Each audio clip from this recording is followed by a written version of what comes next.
നല്ലവണ്ണം കട്ട് ചെയ്യാം. ഇതേപോലെ ചെറുതാക്കിയിട്ട് കട്ട് ചെയ്യണം. ഇനി മഞ്ഞളും ഉപ്പും ഇട്ട വെള്ളത്തിലേക്ക് ഇട്ട് വയ്ക്കാം. ഇനി ഒണിയൻ മുറിക്കാം.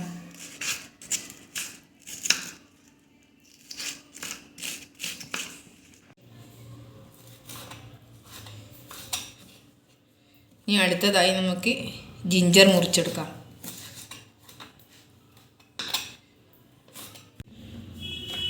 അടുത്തതായി വെളുത്തുള്ളിയും മുറിച്ചെടുക്കാം. അടുത്തതായി പച്ചമുളകും മുറിച്ചെടുക്കാം. ഇനി കറിവേപ്പിലയും ചെറുതായി മുറിച്ചെടുക്കാം. കേബേജിലേക്ക് പച്ചമുളക്, വെളുത്തുള്ളി, ഇഞ്ചി, കറിവേപ്പില മുറിച്ചത് ഇതെല്ലാം ഇട്ട് കൊടുത്തിട്ടുണ്ട്. ഉള്ളിയുമുണ്ട്. ഇതിലേക്ക് കുറച്ച് ഉപ്പും ഇട്ട് കൊടുത്തിട്ടുണ്ട്. ഇതെല്ലാം ഒന്ന് മിക്സാക്കി എടുക്കുന്നുണ്ട്. ഇനി ഇതിലേക്ക് കുറച്ച് കടലമാവും ഇട്ട് കൊടുക്കുന്നുണ്ട്.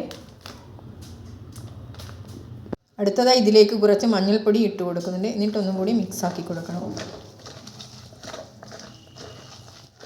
ഇനി ഇതിലേക്ക് കുറച്ച് മല്ലിപ്പൊടിയും ഇട്ട് കൊടുക്കാം. എന്നിട്ട് ഇത് നന്നായി മിക്സാക്കി കൊടുക്കണം.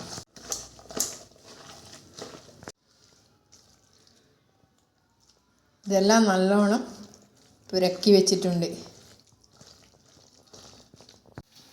ഇനി ഇതെല്ലാം മിക്സാക്കിയ ശേഷം നമുക്കിത് ഫ്രൈ ചെയ്തെടുക്കാം. ഇത് ചൂടായ എണ്ണയിലേക്ക് ഇട്ട് കൊടുക്കാം.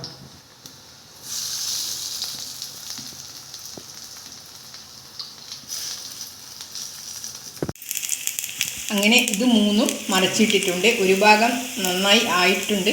അതിനുശേഷമാണ് മറിച്ചിട്ടത്.